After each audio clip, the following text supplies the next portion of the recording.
And there they are.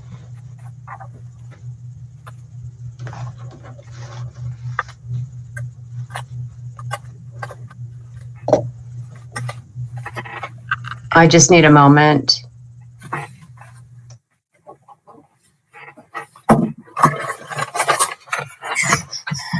I need to open up the tab. Hold on.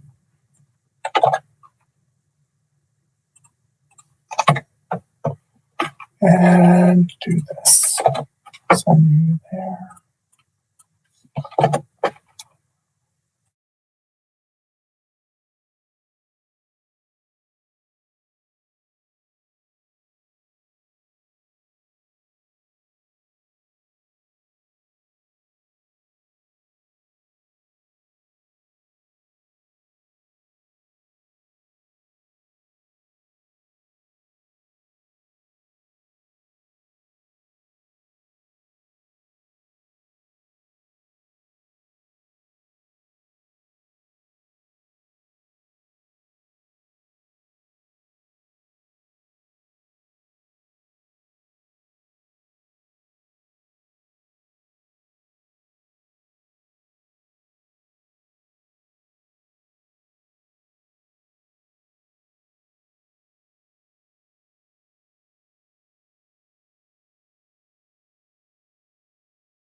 All right. Just so that that the contestants knows, by the way, congratulations on making it. You are all state finalists.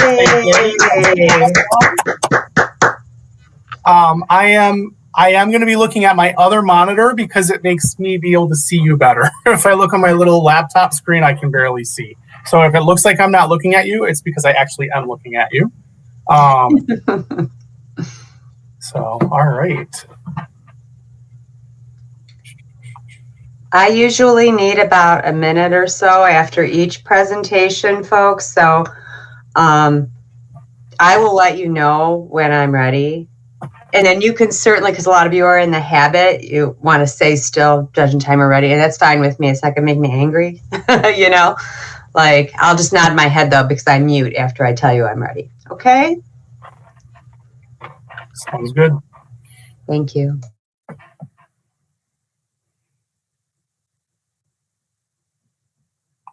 We have a third judge is here now. The speaking order is in the Zoom chat. You can grab the speaking order from there.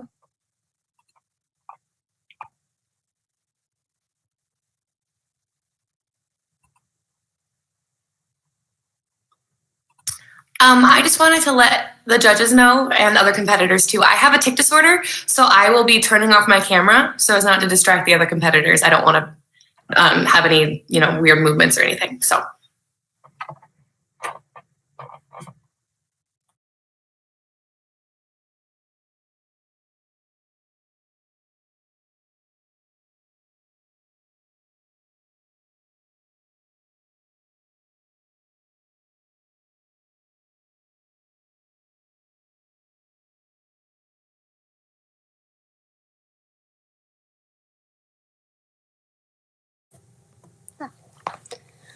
Before we start, I just want to ask to double check. If I stand right here, can you see my full face? And if I take a step forward, you can see my full face? Yes. Okay, just let me know when we're ready to start. I'm ready. I'm ready. I am also ready. Judges and timers ready? Thank you. Most of my friends don't even know I was born a twin. She was only born 63 seconds before me. Her name was Natalie. We came here together, but Natalie left without me. We shared a room and we split it down the middle. I would put all of my stuff on my side and she would put all of her stuff on her side. One day, we decided to wallpaper the entire walls in Christmas wrapping paper and Elmer's glue. Mom wasn't too happy about that. Natalie was patient, but I was bossy. She wanted to be a gymnast, but I wanted to be an actress. But we both loved horses and we loved to draw. Sometimes we would mix random foods like ketchup and cough syrup and try to have someone drink it. Natalie and I would climb the trees in our backyard and planned to build a tree house. We planned to build ours right next to each other, for when we got older, we would visit each other when we had families of our own. Families of our own. Natalie and I picked out the names for our spouses and our children. When you're a twin, you have a shadow. Loved ones are those we keep close to our hearts. They bring joy and meaning into our lives. However, a loved one can be taken away from you as quickly as they come. We treasure the moments we're with them, for you never know when you get to see them again. Missing Natalie by Nicole Blackman, from her book Blood Sugar, followed by She Is Gone, a poem by David Harkins. We were in the supermarket looking for toys. Well, Mom was looking for cat food and shampoo. But then I saw this toy that I really, really wanted, so I leaned over the cart. Mom, can I have it? But she said I already had so many toys and to go back and to get Natalie. I was only gone for that 1 minute. This is the part of the story where I try to tell you that your life can change forever within 63 seconds. But you already know that. On the surveillance camera, you can see Natalie walking out of the store with a man. He's not forcing her, but you don't know why she's going. She turns around and it's like she's saying goodbye. At least that's what I think. We have gone over that film hundreds of times. It is burned within my mind like a Zapruder film. I could draw it for you now with the time code on the bottom of the screen and everything. I'm 24 years old now, but Natalie is frozen forever at 9. My parents made me go see the child psychologist for a long time. They wanted me to draw my feelings. All right, honey, it's time for us to draw our feelings. What do your feelings look like? I wanted to strangle her, but instead I just drew them out for her so she could shut it. I used only the black markers. I drew myself, and I drew a burnt-up hole as Natalie. She analyzed the pictures, and she showed them to my parents. Oh, she's having a very difficult time right now. Losing Natalie has caused a sad void in her heart. Yeah, no shit. You could have asked me that and saved yourself the time. You want to know what I'm feeling? You want to know what I'm going through? Somebody stole my sister. Somebody stole my sister. How many drawings do you want me to make? They made me stop seeing the child psychologist after that. I never saw Dad cry about it, but I know he changed after it happened. He drinks alone now. He never used to do that. The police will give us a report every 3 years and tells us that the case is still opened. As if that helps. They try to tell us that since they never found a body, Natalie could still be alive. Yeah, right. As if there's nowhere in this world you can hide a 9-year-old body. If anyone would know she was alive, I would know. If anyone would know, I would know. But I haven't felt Natalie in a really, really long time. 4 months after her disappearance, it was our 10th birthday. I tried to tell Mom, just forget about it, but she insisted. She said that we always had big birthdays and we had to go on with our lives. So, the day of the party, Mom and I hung up balloons and streamers and she would try to hide it from me as if it was a surprise. So I waited. I sat and I waited. But nobody came. All the children that used to come to our birthdays now said that they couldn't. Sometimes the moms would even call and cancel on us as if abductions were suddenly contagious and they didn't want their kids to get it too. So that night, Mom and I just sat in the kitchen, baked a whole box of sugar cookies, and we talked about Natalie. We didn't have many birthdays after that. It just kind of became like a birthday ritual. Mom and I would bake a whole box of sugar cookies and we would talk about Natalie for hours. That way we'd keep her close. We do it every year and Dad still doesn't know. We just want to know what happened. It's like when you're watching a scary movie and in the last 15 minutes the film suddenly breaks and they try to have everyone go home, leaving you in suspense. I just want to know what happened. Most of my friends don't even know I was born a twin. She was only born 63 seconds before me. Her name was Natalie. We came here together, but Natalie left without me. You could shed tears that she is gone, or you can smile because she has lived. You could close your eyes and pray that she will come back, or you could open your eyes and see all that she has left. Your heart can be empty because you can't see her, or you can be full of the love that you've shared. You can turn your back on tomorrow and live yesterday, or you could be happy for tomorrow because of yesterday. You could cry, close your eyes, be empty, and turn your back. Or you could do what she would want. Smile, open your eyes, love, and go on.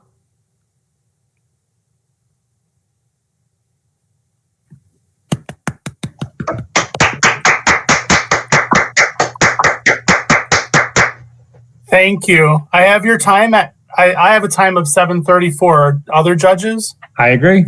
I agree. Okay, thank you. Thank you. Like I said, I'll be a moment or two here.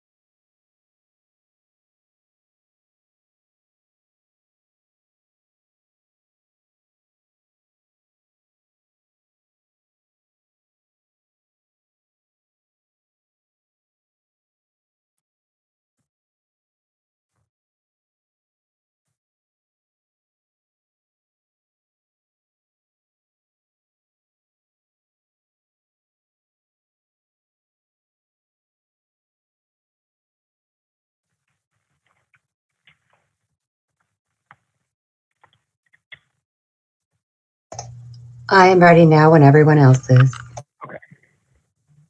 Yep.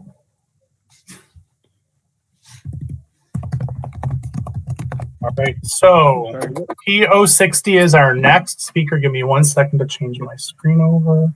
Okay. All right. I am now also ready. Judge and timer ready? Thank you. When people ask me how I'm doing, I want to say my depression is an angry deity, a jealous God, a thirsty shadow that wrings out my joy like a dish rag and makes juice out of my smile. I want to say that getting out of bed in the morning has become like a magic trick, and I'm probably the worst magician that I know. I want to say that this sadness is the only clean shirt I have left, and my washer's been broken for months, but I'd rather not ruin someone else's day with my tragic honesty. So instead, I treat my face like a jack-o'-lantern. I pretend it's Halloween and I carve it into something more acceptable. I laugh and say, I'm doing all right. There are many problems that we as a society are facing today, And as Rudy Francisco points out in his poem, when people ask me how I'm doing, our answer shouldn't always be, I'm doing all right. Because as he highlights in his poem, Adrenaline Rush, there's way too much injustice in our world for us to all be all right. Still, he reminds us in his poem, Complainers, that we're all here to keep on pushing. I remember when I first started driving, my hands, 2 earthquakes, trembling at 10 and 2. I signaled every lane change. I went 20 when the speed limit was 25. I still remember the first time I got pulled over. It was 2 a.m. on a Saturday. The officer spilled his lights all over my rearview mirror, spilled out of his car with his hand already on his weapon. He looked at me the way a tsunami looks at a beach house, and I can tell he's the type of guy to bring a gun to a food fight. He called me son, and I thought to myself, that's an interesting way of pronouncing boy. He asked for my license, registration. He wants to know what I'm doing in this neighborhood, if the car is stolen, if I have any drugs, and most days I can lift up my voice and swing it like a hammer. I pick it up like a shard of glass, scared of what might happen if I don't hold on to it carefully. Because I know that this much melanin, a smart mouth, and that uniform is the plot to a film that could easily end in a chalk outlined baptism, me trying to make a body bag look stylish for the cameras, and being the newest coat in a closet of RIP hashtags. A friend of a friend asked why there aren't more black people in the X Games. I said, you don't get it. Being black is one of the most extreme sports in America. Why would we need to invent new ways of putting our lives in danger? The old ones have been working for decades. Watch the news. Watch the news. Watch the news. Jim Crow may have left the nest, but our streets are still covered in his feathers. Being black in America is realizing there's a fine line between a traffic stop and the cemetery. It's a quiver in my stomach when I hear a police siren in a song. It's the tense in my body when I see a police officer behind me. It's the sigh of relief when I turn right and he doesn't. I don't need to go volcano surfing. I have an adrenaline rush every time a cop car drives by me without pulling me over. I know that I'm going to make it home safe this time. The following are all true stories. May 26, 2003, Aaron Ralston was hiking and a boulder fell on his right hand. He waited 4 days and then amputated his own arm with a pocket knife. On New Year's Eve, a woman was bungee jumping in Zimbabwe and the cord broke. She fell and had to swim back to land in crocodile-infested waters with a broken collarbone. Claire Champlin was smashed in the face by a 5-pound watermelon that was propelled out of a slingshot. Matthew Robist was hit by a javelin. David Striegel was punched in the face by an actual kangaroo. And what all these stories have in common is when asked about the event, they all smiled and shrugged and said, I guess things could have been worse. So go ahead. Tell me that you're having a bad day. Tell me about your boss. Tell me about the traffic. Tell me about the job you've been trying to quit for the past 3 years. Tell me. Tell me your mornings are a townhouse burning to the ground. Tell me the snooze button is a fire extinguisher. Tell me the alarm clock stole the keys to your smile, drove it into 7 a.m., and the crash totaled your happiness. Tell me. Tell me, how blessed are we to have tragedies so small that they can fit on the tips of our tongues? You see, when Evan lost his legs, he was speechless. When my cousin got assaulted, she didn't speak for 48 hours. When my uncle was murdered, they had to send out a search party to find my father's voice. See, most people don't realize that tragedy and silence often have the exact same address. So when your day is a museum of disappointments hanging from events that are outside of your control, when you find yourself flailing in an ocean of, why is this happening to me? When it feels like your guardian angel put in his 2-week notice 2 months ago and just decided not to tell you, when it feels like God is a babysitter that's always off on the phone, when you get punched in the esophagus with a fistful of life, remember that every year, 2 million people die of dehydration. So it really doesn't matter whether the glass is half full or half empty. There's water in the cup, so just drink it and stop complaining.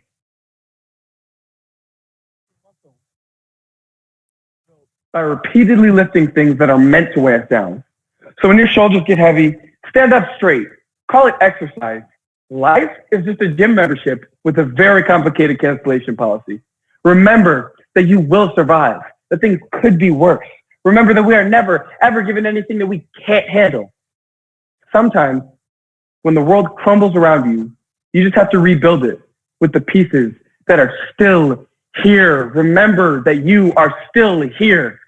The heart beats approximately 4,000 times an hour. And each pulse, and each throb, and each palpitation is a trophy engraved with the words, "You are still alive." You are still alive. We are still alive. Let's act like it.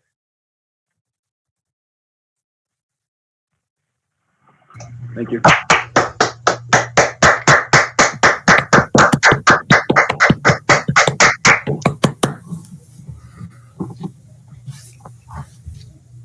I got 647. Am I right? I got that too. Great. That's what I got as well. Thank you. Thank you. I'll be just a moment.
Are you saying something? Because I can't hear you.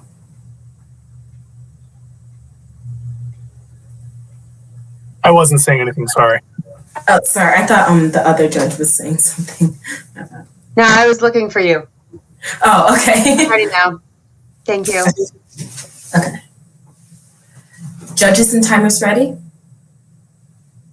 Okay, thank you.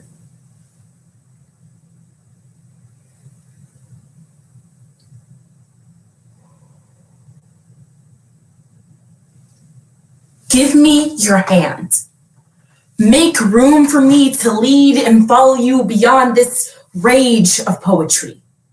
Let others have the privacy of touching words, of love, of loss of love. For me, give me your hand. Loss comes in many forms. In some ways, it can be a learning experience, but it can also be tragic. Many people find this too hard to withstand and bury their emotions to cope. While navigating this web of emotions is difficult, these authors show it is always worth the wait. Loss of Love, a poetry program, including A Conceit and Touched by an Angel by Maya Angelou, When Do I Think of You by Sherry Hildebrand, and There Are Poems in Which I Am Honest and Longing by Anonymous. I think of you in the morning before the sun rises, when in the still of darkness, my heart feels your presence, your love, your tenderness, your slow rhythmic breathing as you sleep, and I am at peace. I think of you when the first rays of sunlight spill like a waterfall between the blinds and settle on my eyes. I reach my hands, my foot, any body part will do, to touch you and breathe you in. It feeds my heart, my soul, my spirit, and I am at peace. I think of you at noon, when the sun is at its highest, when the heat warms my skin and causes my eyes to close with sheer pleasure. Thoughts of you surround me, envelop me, overpower me. Images of you swirl around like a funnel cloud, sucking into its grasp all that it touches, and I am at peace. There are times in which I feel I have already forgotten you. But those don't happen as often as when you pass through me like a feeling, going about your business, touching my core, wounding it, and then moving away without warning. I see you in lights dancing in my room. For a while, what bliss. But lights fade too without notice. That is how I understood why they draw your faces if they know you very well. This morning, I left the kettle screaming. It is hard to listen to any sounds other than confusion, which is louder. Yet, how I want to let it linger a bit longer, to distract me from trying to understand you like a language, but failing. Dear, I knew leaving. I had grown used to the sound of it, but never like this. Never when me longing.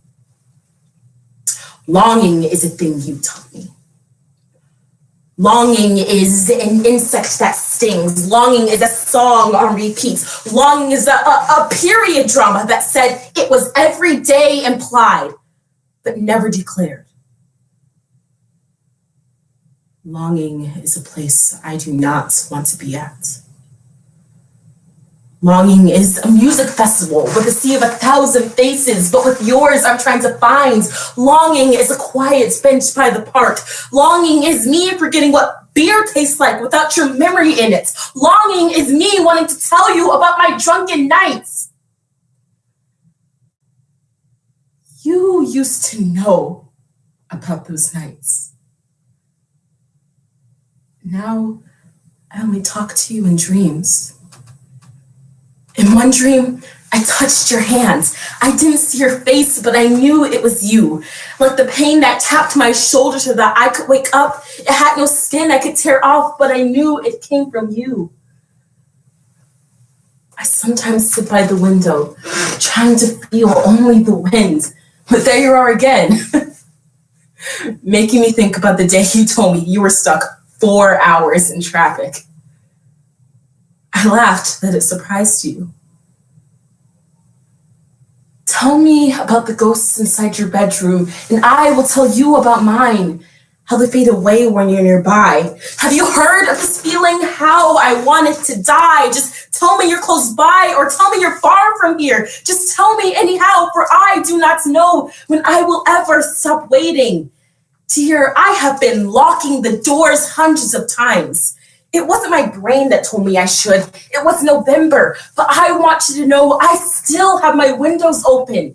Dear, I am terribly confused. I am afraid to be the forest, to still be here waiting, even after you burned me to the ground when I used to be the wildfire, the one that burns, the one that devours, the one that doesn't wait.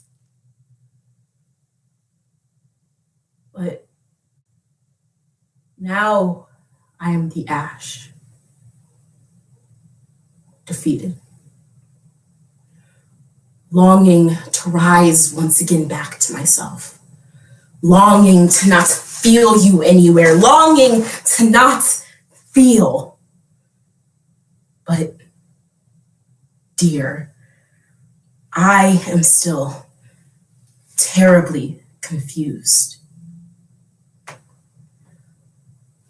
We, unaccustomed to courage, exiles from delight, live coiled in shells of loneliness until love leaves its high holy temple and comes into our sight to liberate us into life.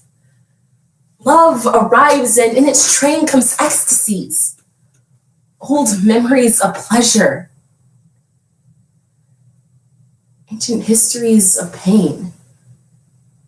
Yet, if we are bold, love strikes away the chains of fear from our souls. We are weaned from our timidity in the flush of love's light. We dare be brave, and suddenly we see that love costs all we are and ever will be, yet it is only love which sets us free. I think of you when the sun is setting and its final rays of light begin to fade. I can hear your voice deep, soft, and slow inside my mind. Words of beauty, joy, friendship, and everlasting love. My heart begins to sing a love song so sweet and so gentle that I cannot wait to share my day with you and yours with me, and I am at peace. I think of you when the sun has set, in the stillness of the moon displaying one of its many wondrous phases. Thoughts of your smile, your laugh, and your eyes create a feeling that is impossible to express with just words. The need to touch you, to feel you, to drink you in is almost too much for me to hold inside. Anticipation of you is the greatest gift. I am at peace.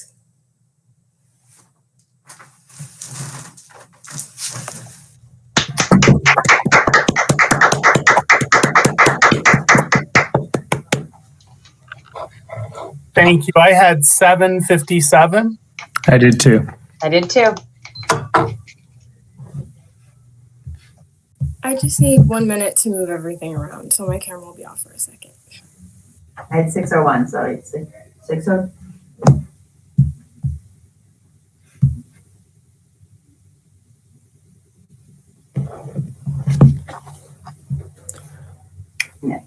No worries. Thank you for getting it. Give me one moment, next competitor. I just got a text from the tournament directors that one of my students made finals and was not told that she made finals because there was a tab error. So I'm going to call her for just one moment. So just hold.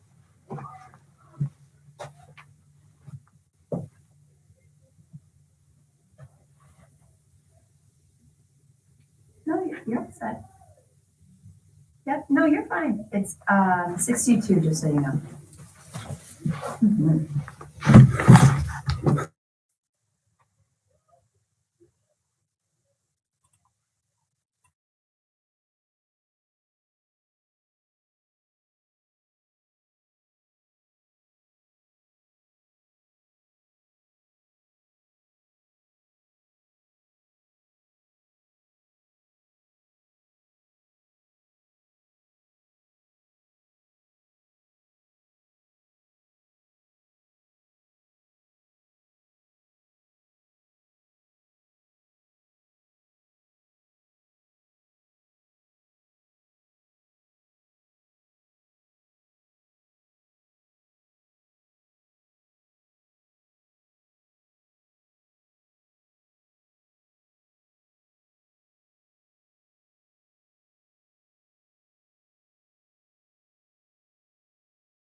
I am so sorry for the delay, but my student now knows that she's in finals, so I hope that you all understand the value of that phone call I just made. So we will continue. I do appreciate your patience. Okay, thank you. Can you hear me and see me okay? Yes. Yes. Judges and timer ready? Yeah. Yes. Thank you.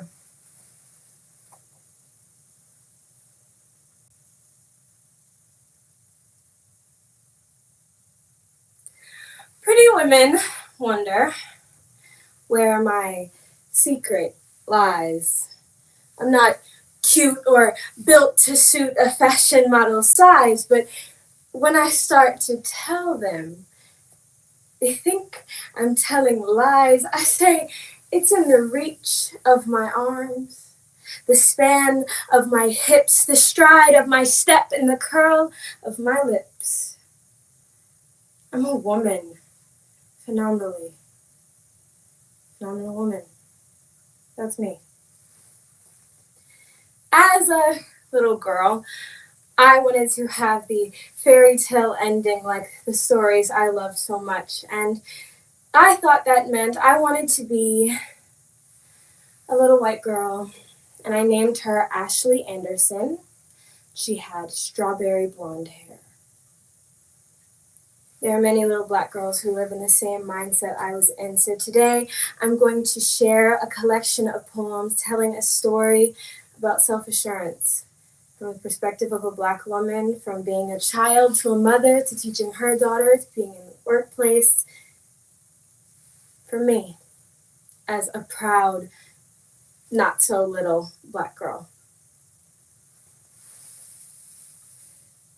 I was born being bullied and taunted for the way I looked. Like an overweight monkey, one girl called me, just for being overly developed at that age. Like an old, nappy-headed slave, another said, or just plain Big Lip Jenkins.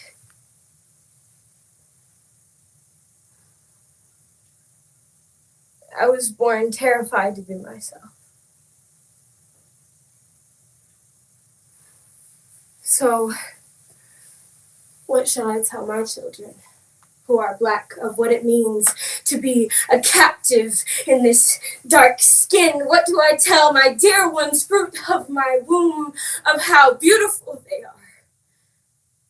When everywhere they turn, they are faced with abhorrence of everything that is Black. What do I tell my children raised in a white world? How do I speak of the proud country's shame, of the stains on her banner? How give them their name? How say that the lawless may torture and chase a woman whose crime is the hue of her face?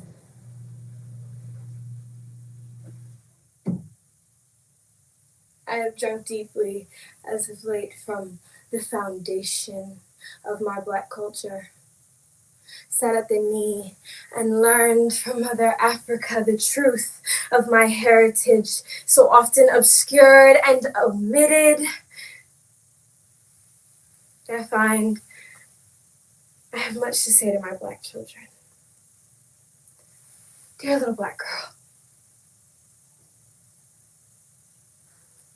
I was born being bullied and taunted for the way I looked. I was born terrified to be myself.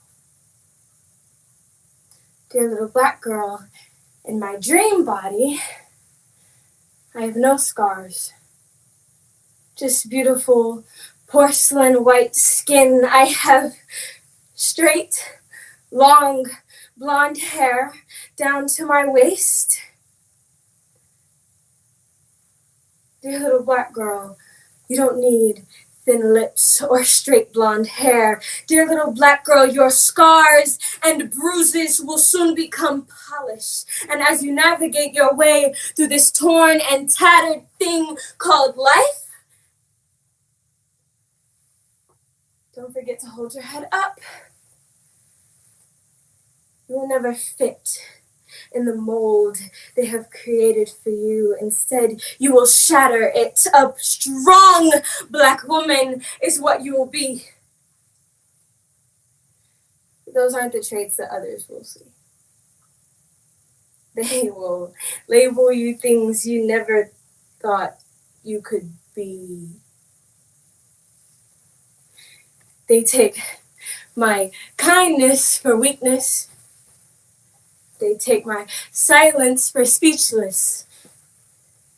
They consider my success accidental. They minimize my intelligence to potential. I'm defiant if I separate, yet I'm fake if I assimilate. So constantly I am faced with workplace hate, and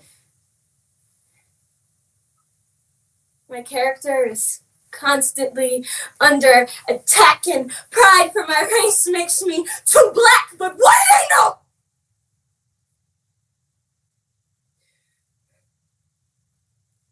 I can only be me. Who am I, you might ask? Phenomenal woman. That's me. I am that proud Black person who stands on the back of my ancestors' achievements with an erect spine, pointing to the stars with pride, dignity, and respect. Just the workplace in America know that I not only possess the ability to play by the rules, but I can make them as well. So, what shall I tell my children? The truth. Because I have armed them with the truth that as years glide and glamours fade, as grimy truths emerge from hides, life may not appear all that fair, because I have armed them with the truth. Her heritage will be her weapon and her armor. For it is the truth that will make us free. And now you see why my head is not bowed. I don't shout or jump about or have to talk real loud. And when you see me passing, it ought to make you proud. I say it's in the click of my heels, the bend of my hair, the palm of my hand, and the need of my care. 'Cause I'm a woman, phenomenal woman.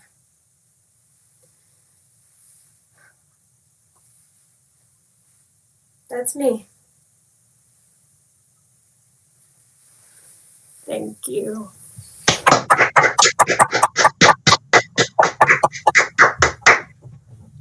Thank you. I had a time of 7:27. Yep. I did as well. Thank you.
There we are. I'm ready whenever everybody else is. I'm also ready. Thank you. Judges and timers ready? Thank you.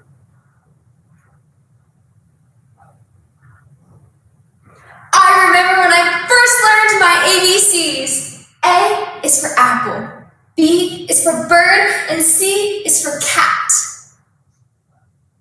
But further experience taught me that ABC means American-born Chinese.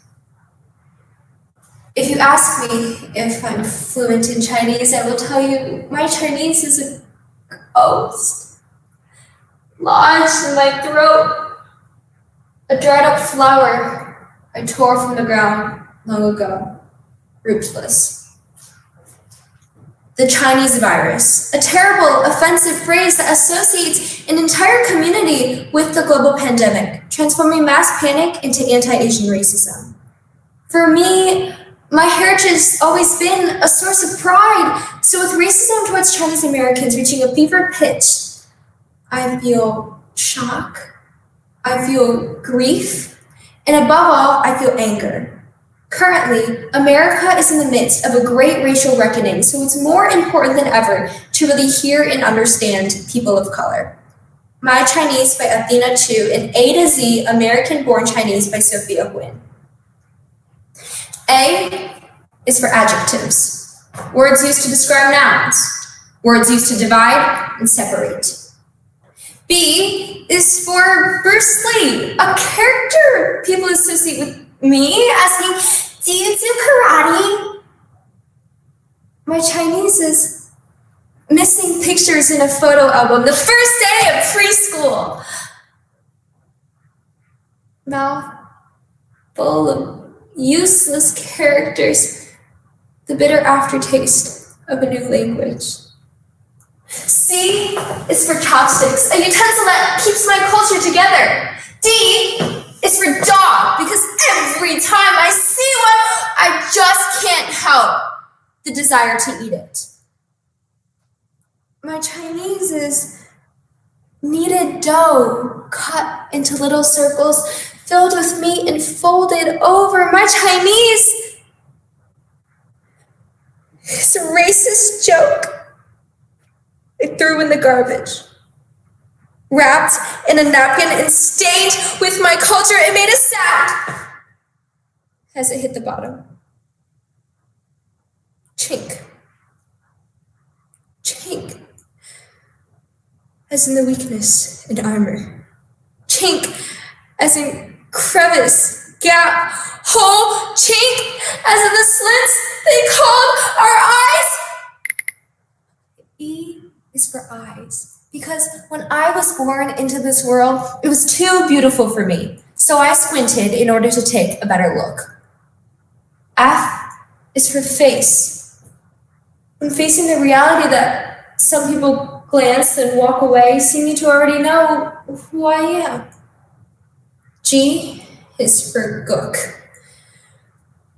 I first heard this word when I was 9. It hit me like a bomb.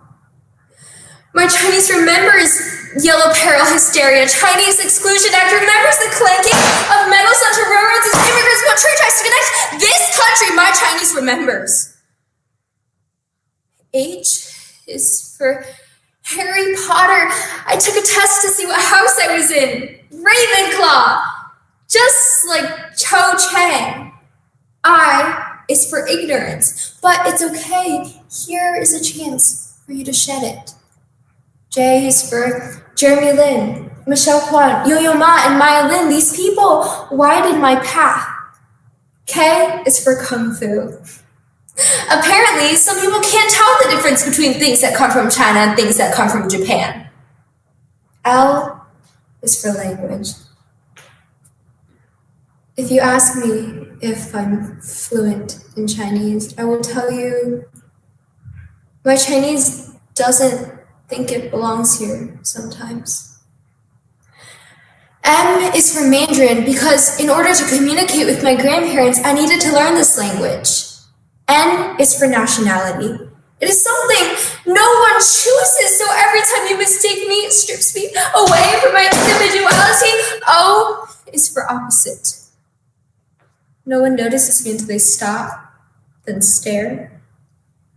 My Chinese wonders why, hey, this person I know is really into Asian girls. You should talk to them. It's a compliment. My Chinese wonders why it is exotic, why you think fetishizing my culture is the same as loving it. P is for piano. But I wonder why it was made black and white. When so many Asians play it, shouldn't it be black and yellow? My Chinese wonders why it is beautiful only if it is white enough. My Chinese wonders if it is white enough.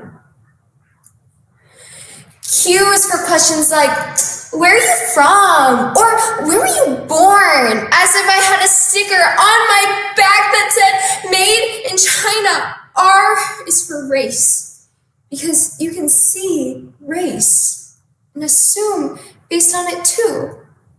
S is for Sophia. Sophia is my name, but why does that not match my appearance?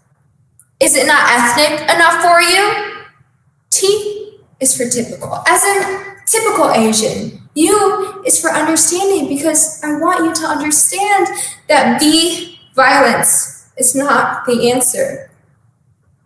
My Chinese wonders why it is minority only when it is convenient. Wonders why the massacres, mass explosions, and near genocidal policies are missing in the history textbooks. My Chinese wants you to know that it is not an accessory for you to wear.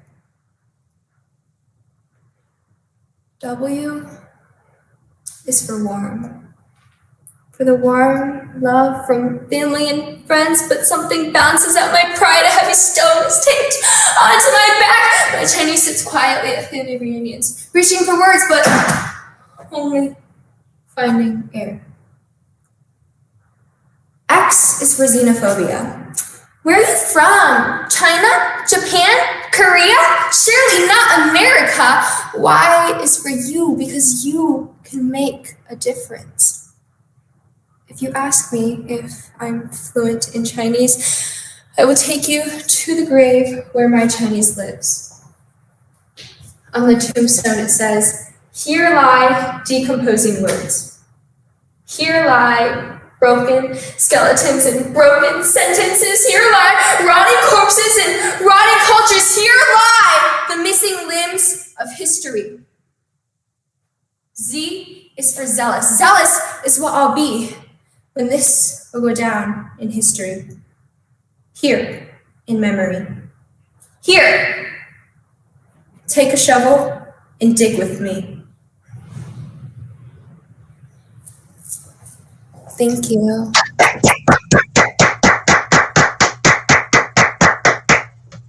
Thank you. I have a time of 7:56. That's exactly what I have. I do too. Thank you.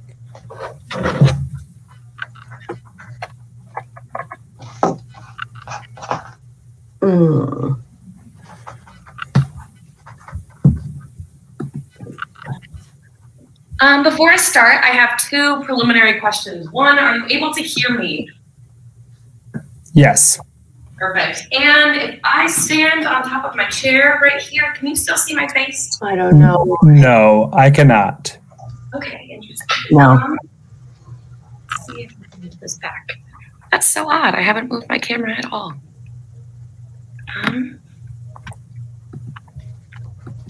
That'll be better, I think. Yes, that is all good. I guess I had three questions. One, is there an option for time cards for me? Or would any of you be gracious enough to do that for me? I can do it. Wonderful. I would appreciate it simple for you, just 2 minutes down. If that So 2 minutes, 1 minute, you want 30 seconds, 10 on 10 on fingers. fingers. would Perfect. be awesome. Thank you Yep. so much. Not a problem.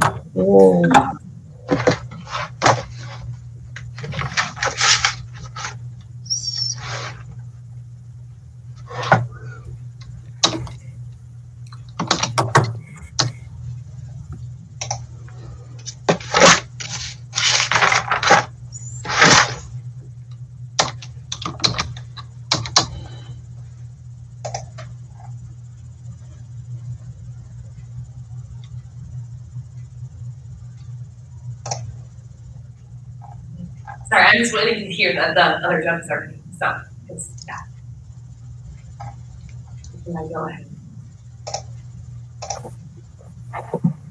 Judges, I'm sorry to ask this, but afterwards, can we just go over the times again? Because I accidentally deleted one of them.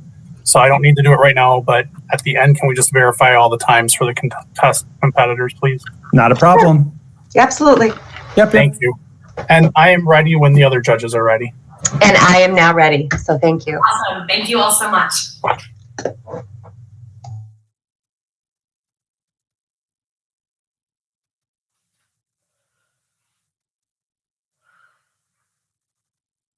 I sit here quietly watching the sunset and thinking of someone I have never met.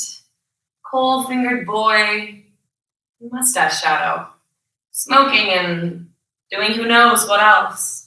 Across parking lot and pickup truck pulling down yellow hat from the cold. Can I bum a cigarette? I hear his voice before I realize that he's materialized. They're unfiltered cigs. What I don't say is that this is my last one, and what I don't say is I want to be noticed by a stranger with tender eyes. What I don't say is I want to be seen biting my lip or pushing my glasses up the bridge of my nose. I want to be thought of days later.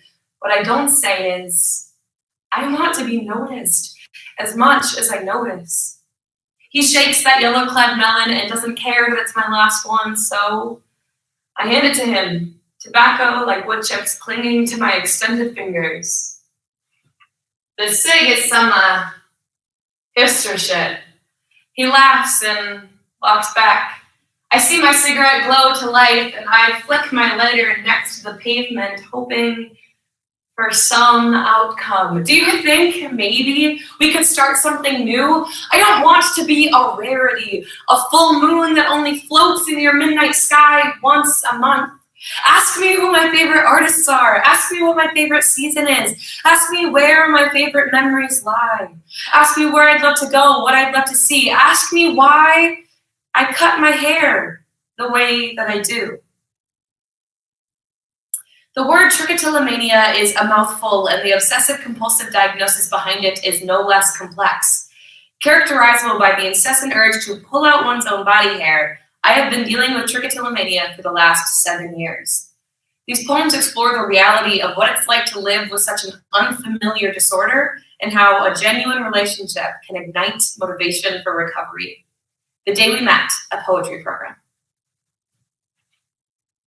I got a haircut a couple months ago, just after I had the worst possible month of my life, and I guess it was almost symbolic because I was cutting ties with what I had been killing myself over. I pluck, I pull, I tweeze, rip, yank hair, lashes, and brows. My hair follows me everywhere. I daydream about standing in front of a mirror and shaving all my hair off.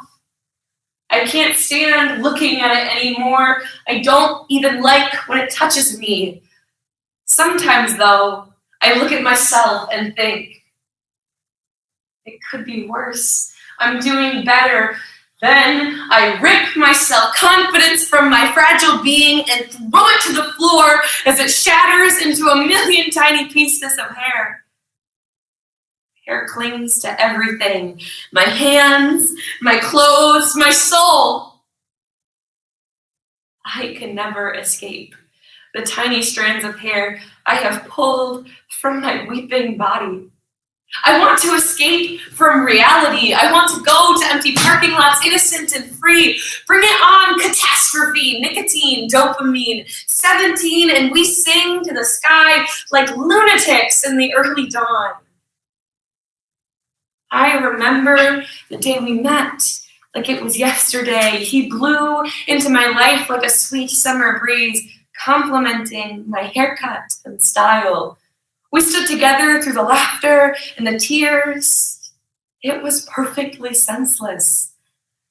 But here come the consequences. The more I try to control it, the more it controls me. A single hair falls to the ground like a drop of blood into a bucket of water. Instant relief. For now.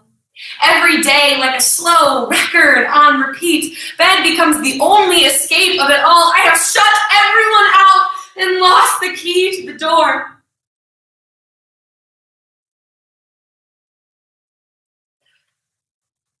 You say, I have OCD too.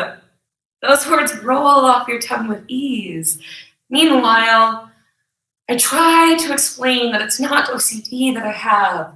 It's a compulsive disorder on the OCD spectrum that I have been professionally, carefully diagnosed with over a period of time. Those words often trapped in my throat. You say, I just know I have OCD because sometimes I like things neat and orderly, and I usually prefer things in even numbers. In my head, I want to shake you to your core. When the trick tick is bad, when the trick tick is unmedicated, I want to strand by strand rip each individual hair from the depths of the root and roll it between my fingers, satisfied. Until there is nothing left but a shadow of where an eyebrow should be.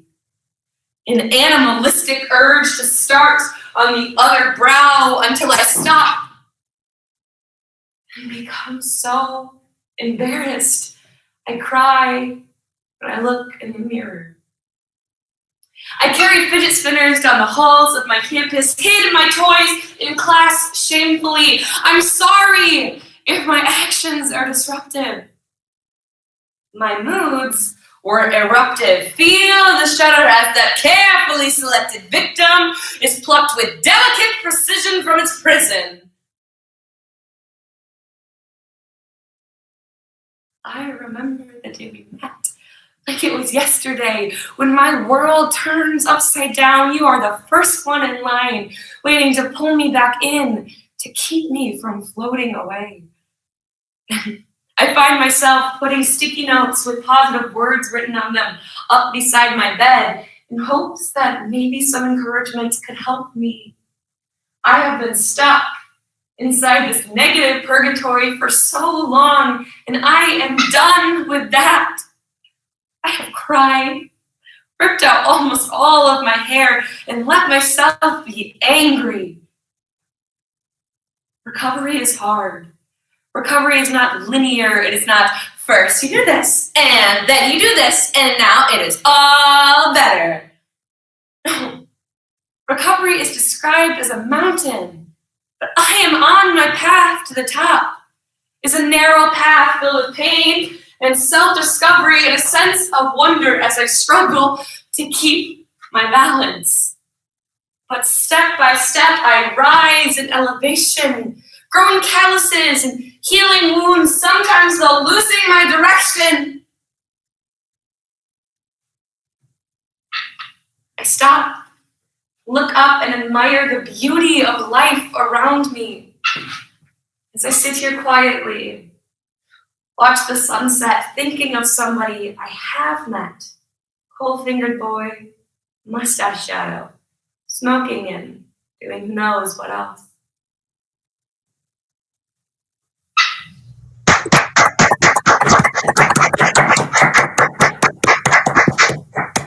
I have a time of 8:12. I do too. Yep. Thank you. Thank you. And thank you all. Nice job, everyone. Very amazing. Thank you, everyone. Wonderful work. Congratulations, everyone. Congratulations. Thank you for judging. Good job, Thank everyone. you. Thank you. You guys did great. Thank you, Bye. judges. Appreciate it. All right, sorry, judges. One of my times got deleted. It was PO 59. I thought I put it down, but I don't see it there. 59. I have a 7:57. Thank you. I have the other times, and I'm sure they're accurate from what I have written down, but for some reason I lost that I one. just 7:57 as well. Took me a second. Okay. Thank you so much. Have a great evening, guys. Yep. Take care, guys. You too.